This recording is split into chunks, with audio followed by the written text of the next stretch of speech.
Well, it is a controversial topic on a Toronto University campus this month. Some people on the campus saying pronouns like he, she, him, or her do not represent them accurately. Now, the university wants staff to use alternate pronouns, but Jordan Peterson is a psychology professor at the university, and he is refusing to do that. Take a look at this. The reason I'm defending freedom of speech is because that's how people with different opinions settle their opinions in a civil society. Peterson, do you have any comments on the Nazi presence at your protest? The presence of Nazis and white supremacists assaulting people at your protest. Do you have any comment on that? Yeah, I don't like Nazis. I'm speaking out the way I'm speaking out because I think this is a route to no violence. And violence is lurking. And you can say that that sounds like a threat. There was no violence at our protest, though. I just asked, would you refer to me if it wasn't for this law? And I asked you to refer to me with they, them pronouns, would you? And your answer was no. Not if I was compelled to. But we're saying... So just an example of how things have become heated at the University of Toronto. That scene showing different groups of students, some confronting the professor about his position, others supporting him. Now, Peterson says this is about free speech, but A.W. Pete is also a professor at the University of Toronto who says that Peterson's language is abusive. Joining us right now is Professor Jordan Peterson, as well as Professor A.W. Pete. Thank you for joining us today. Thanks. Professor Peterson, let's begin with you. Why are you against the use of alternate pronouns? I'm against the use of legislation to determine what words that myself and other people are required to utter. But would you use alternate pronouns if a student asked you to? I think I've made my position on that clear already. Well, perhaps not to our audience at home who are just being introduced to this. Would you use alternate pronouns? And why not? Because I don't believe that other people have the right to determine what language I use, especially when it's backed by punitive legislation. And when the words that are being required are the constructions, they're artificial constructions of people I regard as radical ideologues whose viewpoint I do not share. Well, we have a graphic to show our audience at home, just some of the pronouns being used or asked to be used as alternates. Among them you see here Z or Zim, Z or here, Z or Zir, also hey, or a rather, and per. So just some of the alternate pronouns there. Professor Pete, when you hear Professor Peterson saying that this is oppressive, how do you respond to that?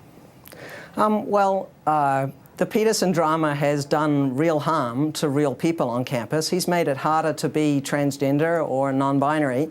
I know this from personal experience. I'm non-binary and transgender, and I know how it's felt to be on the U of T campus for the last month. And I also know from private communications with other affected people. You know, in New Zealand, where I grew up, academics have a statutory role enshrined in the Education Act to be a critic and conscience of society. So I think that's an idea worth exporting to Canada. So I'd like to give Peterson about a B+ for his critic role recently, and an F for the conscience part.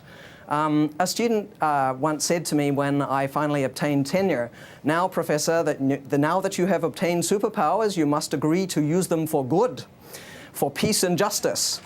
So I invite Peterson to start doing more of that. Well, Professor Peterson, those who are asking for this alternate use of alternate pronouns, they are saying it boils down to respecting their human rights. How do you respond to that? I don't think it boils down to respecting their human rights. I think that it's an imposition on freedom of speech that's being implemented at a legislative level. I also think that if there was a naturally evolving solution to the linguistic problem that's being posed by a small fraction of the transgender community, that people would have already adopted it. We've never had a situation in the usage of English before that required legislation to produce a transformation in the manner in which people spoke. It's a very dangerous precedent. So it's one thing to tell people what they can't say. So, for example, we have legislation making it illegal to do such things as deny the Holocaust. It's a completely different thing to demand that people use certain words when they're formulating their own ideas. And I mean, it's also absurd. I mean, here's one thing that's happened that I don't believe the formulators of this legislation ever foresaw. So in New York City, for example, there are now 31 protected gender identities. And I see no reason whatsoever why each of those gender identities can't demand the use of their own pronoun. And that absurd things like that have been happening on the University of Michigan campus, for example, where students have been given permission to tell faculty members and others what pronouns they're to be addressed by, and they're multiplying rapidly out of control. So the law is bad from an ethical perspective. It's sloppily written, and besides that, the solution that it imposes is practically untenable. Well, sorry, excuse me for jumping in, but I want to bring in Professor Pete here, because we did show those words to our audience at home, and perhaps the control room can show it to our audience once again. When you look at those alternate pronouns, I think it's fair to say that some people will see that at home and see that as very unwieldy, if you will. What do you say to those types of criticisms, including the one you just heard from Professor Peterson? Well, I'd like to encourage people struggling with this to be kind as their first impulse.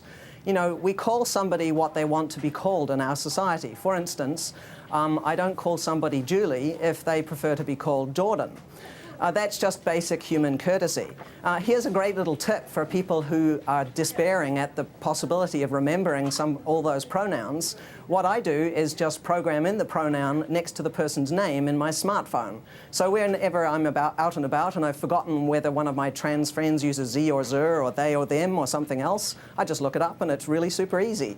One thing I'd like you to really look at in regard to this controversy is to watch out for who's getting centered in a discussion. Political correctness is code that powerful people use when they're annoyed that they're actually not the center of attention in any given discussion. And Bill C-16 is actually not about cisgender people. It's about protections for transgender people. And that's not, it's not about Jordan Peterson. So, we should have people learning to listen more. We have 2 ears and 1 mouth for a very good reason. When things get political, I like to ask who benefits and who gets to decide the rules of the game. So, mostly with this Peterson controversy, which is really just a small drama, a tempest in a teapot, he could just get over learning to program a few pronouns into his phone. By the way, I only have half a dozen or so that I actually use on an everyday basis, so it's not all that difficult. Professor Peterson, sorry, Professor Peterson, I'm going to jump in because I think Professor Peterson wants to get in on that. Yeah, well, kindness is the excuse that social justice warriors use when they want to exercise control over what other people think and say. So, if we're bandying back and forth our differences in values, I would say that the highest possible value is truth, and that one of the concomitants is that we need stringent protection for freedom of speech so that we can utter the truths that we see fit. And I think that that's a value that's much higher than kindness, for example. I mean, there's lots of situations in life where kindness in the immediate present is not the appropriate way to react at all. But so, for example, when you discipline children, you often hurt their feelings in the short term so that they can learn to behave properly in the medium to long term so that their lives go well. And so this automatic assumption that the people on the social justice warrior side of the equation are motivated only by kindness when they're also clearly motivated by power is something I find completely untenable. And I don't think that Pete's solution to program my cell phone so that I can remember what names people need to be called is a reasonable solution at all. We're actually supposed to now use electronic devices to bolster our ability to speak freely in case we offend someone? Is it so difficult to remember a pronoun? You remember somebody's first name, you remember their telephone number. I mean, I think that it's I don't remember people's first names that very easily, and I don't remember their telephone numbers very easily. And when I see a stranger, I call them by the pronoun that seems to be in accordance with their presented appearance. And that's you they being appear lazy, that way. Jordan. That's you being lazy. I think there's a very high value that we should also be aiming for in addition to truth. By the way, throughout this whole controversy, I have told the truth at every turn. So, trying to imply that that's not what's happening on people on the social justice, am I a social justice warrior? I don't know. But I think that we should be aiming for pluralism. This means recognizing more than one set of fundamental principles, fostering independent cultural traditions of minorities, and being willing to share power with people who are different than you. I think if you just stop centering this whole controversy on yourself and how hard it is for you to accommodate genderqueer people, well, have a little bit of sympathy. I mean, those of us who are trans encounter much more greater indignities every day and every week of the month. For example, have you recently had a bank employee accuse you of trying to masquerade as yourself at a bank and then locking down your ATM card and credit card so that you can't use any money?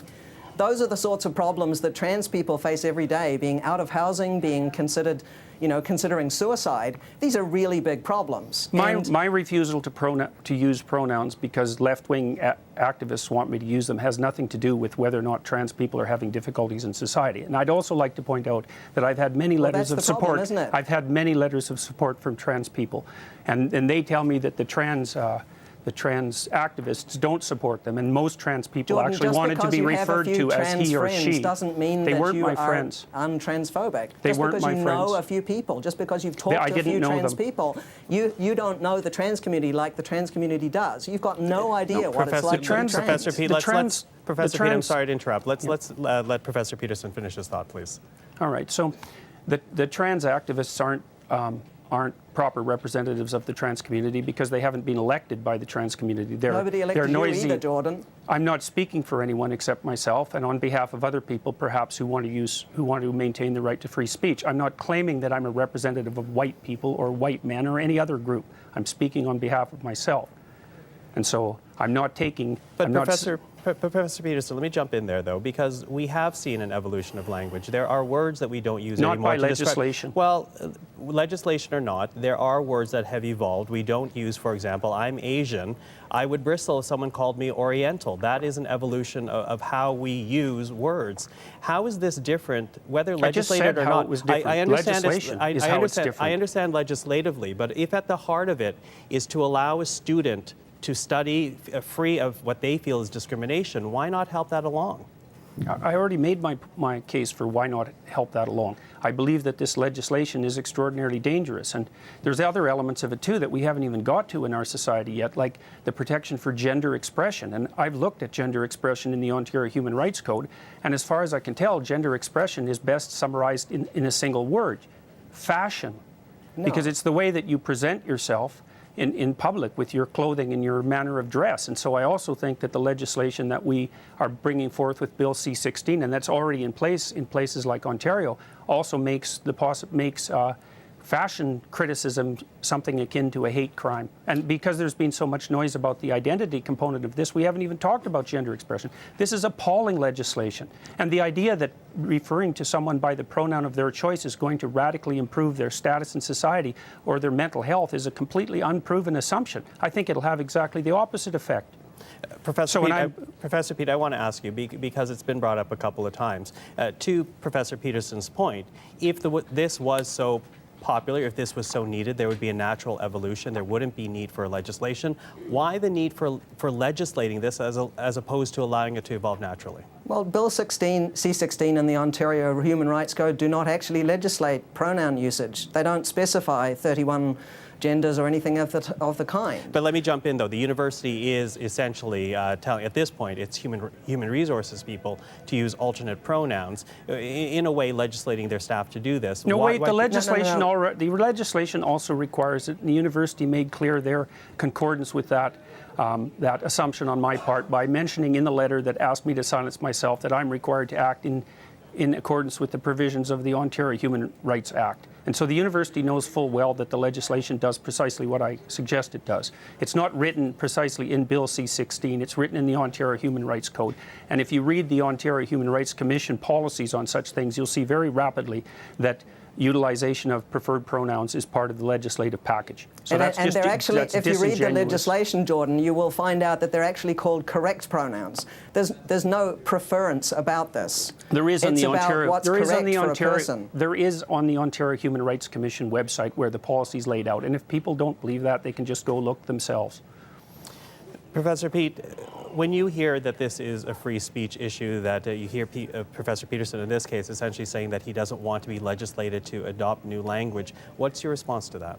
Well, I share a number of Jordan's concerns about freedom of speech and academic freedom on campus. These are both very, very important principles, and they should apply regardless of what kind of politics you like. For example, if you're a left-winger or a right-winger or an up-winger or a down-winger or whatever it is. But, you know, the reason why we have laws that protect academic freedom and freedom of speech is primarily to prevent government interference in individuals' lives, in their business. It's there really mostly to protect against a form of structural violence.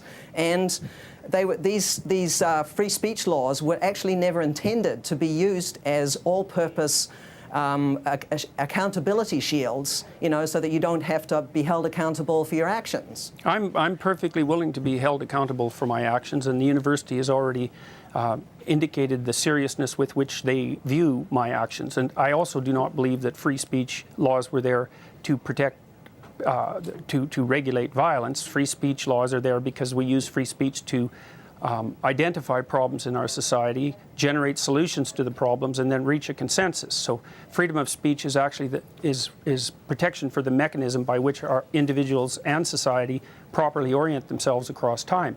It's not even a principle, it's the fundamental method by which our societies manage to maintain the stability that they do maintain. And it's one of the ways we do that, yes. Well, I would say that it's the fundamental way. So, and I mean, I think we could have a reasonable discussion about that, but because freedom of speech is so tightly tangled up with the means by which we solve problems, I mean, I think, you know, and then I talk, but I get corrected when I speak publicly, and the fact that I'm being corrected constantly by the people that I'm speaking with helps orient my speech properly and helps orient public discussion properly. And I can tell you, too, that if there wasn't something absolutely vital at stake here that had a lot more to do than with just simple kindness, there wouldn't have been millions of people watching, for example, the assault that took place during the free speech rally that was held a few days after I released the video, which I see that CBC conveniently omitted to include in their video clips at the beginning of this interview. Well, Professor Peterson, we do want to thank you. We're sorry we're out of time here, but I want to thank both of you for joining us today. That is the University of Toronto professors Jordan Peterson and A.W. Peat, talking about what has become a very big controversy at the University of Toronto and beyond.